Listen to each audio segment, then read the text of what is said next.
dami mga doble dun eh. Ito, dalawa talaga binili ko. Kasi yung isa, may, ano eh, may Chinese yata, hindi ko maintindihan. Tingnan mo, sino ang pinaka-maganda? Kubuhan niya yung pinapa-bili sa'yo niya na eh. Ito. Sa Maki.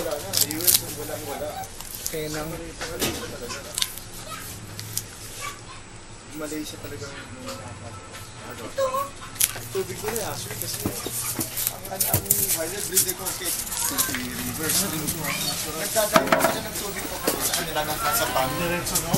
Nasa ano, yung reserve tank nila, tapos may pinifilter nila, diretso sa tubig nila. Kaya magpalit sila ng tubig, 100%. Pero kami, may mga pesticide. Hindi, may filtration sila eh. Ina-flow, so yung late default yung wild river ko, safe yun eh. Malinis yun. Light water. Sa mga white side, may fertilizer, may mga filter, chemicals. pero hindi, may filtration din. May filtration din. Tatanggal yung mga Yung Malaysia, di ba? Galing river yung mga tubig, yung ganda. Sa lang siguro. Or sa KL. City walang river. Kung maganda. Pero hindi ka sobrang lamig. yung galing sa Baksanay. tapos idadump ko nila sa river. Tapon na nila yung sa KL. Tapon.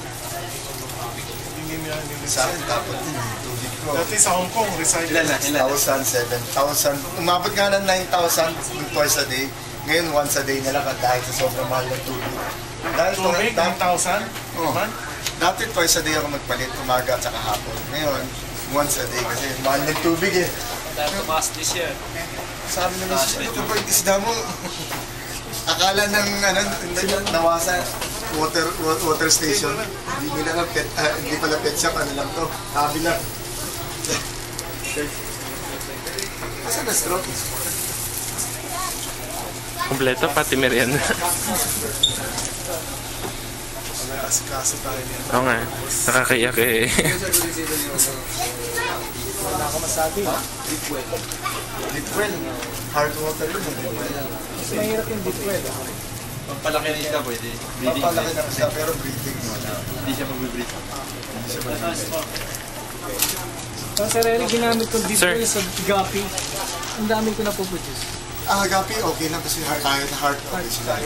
Kasi practice naman sila talaga. Ito ba, lahat ng nandito sa picture, meron ba? Wala. Kami nila, ay, pakibalik ko, sobra-sobra na. Yung pinto, sarado mo para malamig dito. Kapag nga isa, isa. Hindi, couple na lang. Thank you.